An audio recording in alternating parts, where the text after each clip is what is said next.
അപ്പോൾ ഇന്ന് നമ്മളിവിടെ റെഡിയാക്കി എടുക്കുന്നത് പച്ച മാങ്ങ വെച്ചിട്ട് നമ്മുടെ ചോറിൻ്റെ കൂടെ ചപ്പാത്തിയുടെ കൂടെ ഒക്കെ അടിപൊളിയായിട്ടുള്ളൊരു കോമ്പിനേഷൻ ആട്ടോ. ഒരു പുതിയ ഐറ്റമാണ് നമ്മൾ റെഡിയാക്കി എടുക്കുന്നത്.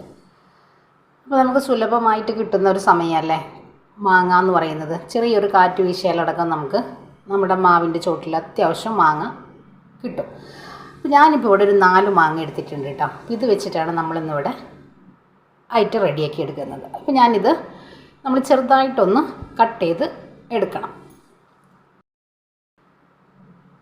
അപ്പം നമ്മൾ ഇതേപോലെ മാങ്ങ ഒന്ന് വരഞ്ഞെടുക്കാം കേട്ടോ. ഇതേപോലെ ഞാൻ കത്തി വെച്ചിട്ട് നമുക്കിതേപോലെ ഒന്ന് ചെറുതായി ഒന്ന് വരഞ്ഞെടുക്കണം. എന്നിട്ട് നമുക്ക് ഈ മാങ്ങയുടെ ഈ ഉള്ളിൽ നിന്ന് ഈ ഒരു പീസ് നമുക്കൊന്ന് മാറ്റിയെടുക്കാം. കണ്ടല്ലോ, ഇതേപോലെ നമ്മളൊന്ന് ഗ്യാപ്പ് ഇട്ടിട്ട് ഇതേപോലെ വരഞ്ഞു കൊടുക്കുക.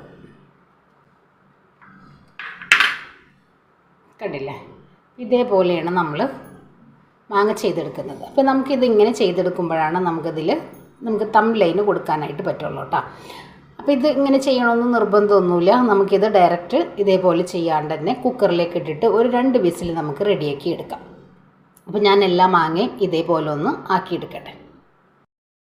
അപ്പോൾ ഇതാ ഞാൻ മാങ്ങ ഇതേപോലെ എല്ലാം ഒന്ന് വരഞ്ഞെടുത്തിട്ടുണ്ട്. കണ്ടില്ലേ, നമ്മളിവിടെ 4 മാങ്ങ വെച്ചിട്ടാണ് ചെയ്തെടുക്കുന്നത് കേട്ടോ.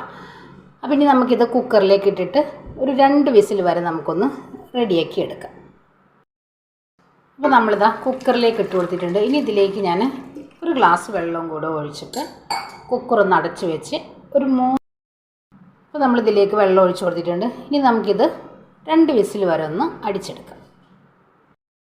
അപ്പോൾ ഇതാ നമ്മുടെ മാങ്ങ 2 വിസിൽ ആയതിന് ശേഷം നമ്മളിതാ കുക്കറൊക്കെ തുറന്ന് അതിൻ്റെ തൊലി നമ്മളിതാ അരിഞ്ഞെടുത്തിട്ടുണ്ട്. അതിനോടൊപ്പം തന്നെ നമ്മുടെ മാങ്ങ ചെറിയ കഷ്ണങ്ങളാക്കി നമ്മുടെ മിക്സിയുടെ ജാറിലൊന്ന് അരച്ചെടുക്കും വിധത്തിലൊന്ന് ആക്കിയെടുത്തിട്ടുണ്ട്. പിന്നെ നമ്മൾ ഒഴിച്ചു കൊടുത്തിട്ടുള്ള നമ്മുടെ മാങ്ങ വേവിച്ചെടുത്ത വെള്ളം ഞാനിവിടെ മാറ്റിയെടുത്തിട്ടുണ്ട്. ഇനി നമുക്കിത് മിക്സിയുടെ ചെറിയ ജാറിലേക്ക് ഇട്ടിട്ട് നമുക്കൊന്ന് പേസ്റ്റാക്കി എടുക്കാം. നല്ലപോലെ വെന്ത് തണുത്തതിന് ശേഷം വേണം നമ്മളിത് അരച്ചെടുക്കാനായിട്ട്. ഇപ്പം നമ്മളിതിൻ്റെ തൊലിയൊന്നും കളഞ്ഞെടുക്കുന്നില്ല കേട്ടോ. തൊലിയൊക്കെ നമ്മൾ ജാറിൻ്റെ കൂടെ തന്നെ അങ്ങ് ഇട്ട് അരച്ചെടുക്കുക.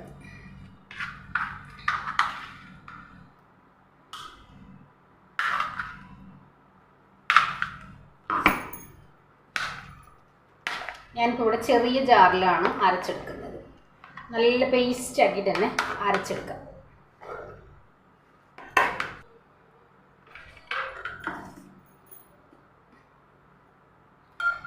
ഇനി ഞാനിതാ നമ്മൾ വേവിച്ചെടുത്ത നമ്മുടെ മാങ്ങയുടെ ആ ഒരു ജ്യൂസ് ഉണ്ടല്ലോ, അത് ഞാനിതിലേക്ക് ഒരല്പം ഒഴിച്ചിട്ട് നമുക്കൊന്ന് അരച്ച് കൊണ്ടുവരാം.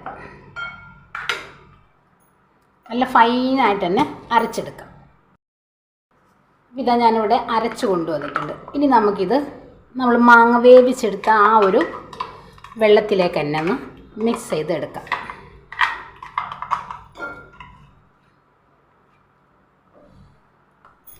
നല്ല പോലെ ഒന്ന് ഒരു തവി വെച്ചൊന്ന് മിക്സ് ചെയ്തെടുക്കുക.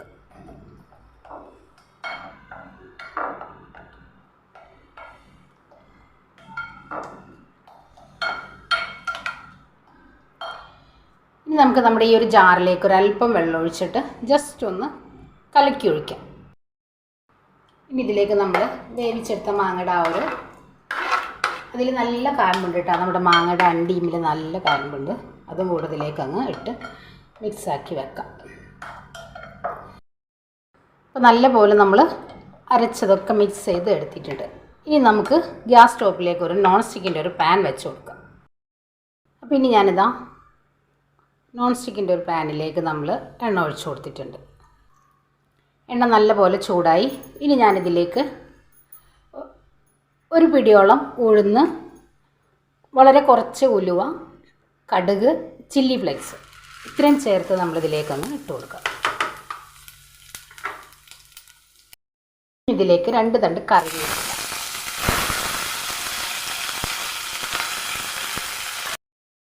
ഇനി ഇതിലേക്ക് നമ്മൾ എരിവിന് ആവശ്യമായിട്ടുള്ള മുളക് പൊടി, അതിനോടൊപ്പം തന്നെ 1 ടേബിൾ സ്പൂണ് മല്ലിപ്പൊടി, വളരെ കുറച്ച് മഞ്ഞൾപ്പൊടി. നിങ്ങളുടെ കയ്യിൽ ഉലുവാപ്പൊടി ഉണ്ടെങ്കിൽ അതും ചേർത്ത് കൊടുക്കാം കേട്ടോ.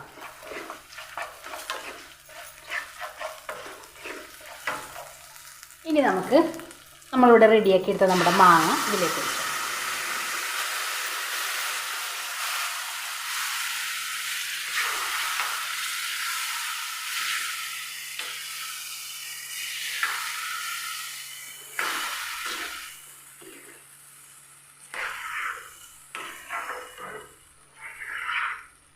നല്ലപോലെ ഒന്ന് മിക്സ് ചെയ്ത് എടുക്കാം കേട്ടോ.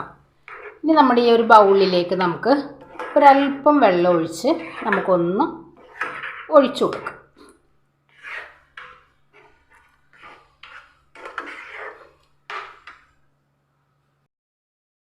ഇനി നമ്മളിതിലേക്ക് ആവശ്യത്തിനുള്ള ഉപ്പ് ചേർത്ത് കൊടുക്കാം. അതിനോടൊപ്പം തന്നെ നിങ്ങളുടെ കയ്യിൽ ശർക്കര ഉണ്ടെങ്കിൽ ഒരച്ച് ശർക്കര ചേർത്ത് കൊടുക്കാം കേട്ടോ. ഞാനിപ്പോൾ ഇവിടെ 1 ടേബിൾ സ്പൂണ് പഞ്ചസാരയാണ് ചേർത്ത് കൊടുക്കുന്നത്. ഒത്തിരി മധുരം ആവാൻ പാടില്ല, ചെറിയൊരു പുളിയും മധുരവും കൂടെ വേണം. ഇനി നമ്മളിതിലേക്ക് ഒരല്പം കായത്തിൻ്റെ പൊടിയും കൂടെ ചേർക്കാം. നല്ലപോലെ ഒന്ന് മിക്സ് ചെയ്തെടുക്കാം.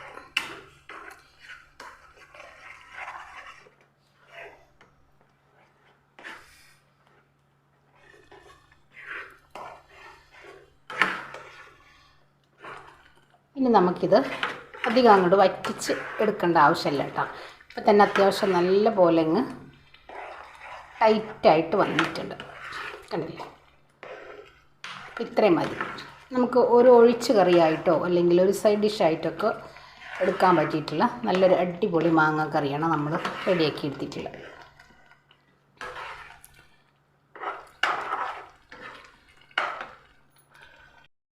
അപ്പോൾ ഇതാ നമ്മുടെ മാങ്ങാക്കറി ഇവിടെ നല്ല പോലെ അങ്ങ് വറ്റി വന്നിട്ടുണ്ട്. ഇത്രയും മതി. ഇനി നമുക്ക് സ്റ്റൗ ഓഫ് ചെയ്യാം. നമുക്ക് 1 ടേബിൾ സ്പൂണ് ഒന്നെങ്കിൽ നല്ലെണ്ണ ഒഴിച്ചു കൊടുക്കുക, അല്ലാന്നുണ്ടെങ്കിൽ നമുക്ക് വെളിച്ചെണ്ണ ഒഴിച്ചു കൊടുക്കാം. ഞാനിപ്പോൾ ഇവിടെ വെളിച്ചെണ്ണയാണ് ഒഴിച്ചു കൊടുക്കുന്നത്.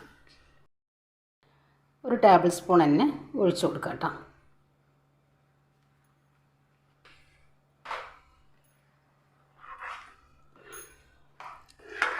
അപ്പോൾ ഇതാ നമ്മുടെ ചോറിൻ്റെ കൂടെ കഴിക്കാൻ പറ്റിയിട്ടുള്ള നല്ല അടിപൊളിയായിട്ടുള്ളൊരു സൈഡ് ഡിഷായിട്ട് നമ്മൾ റെഡിയാക്കി എടുത്തിട്ടുള്ള നമ്മുടെ മാങ്ങാക്കറി എല്ലാവർക്കും ഇഷ്ടമാവും. എല്ലാവരും ട്രൈ ചെയ്ത് നോക്കി ഫീഡ്ബാക്കും കൂടെ അറിയിക്കുക.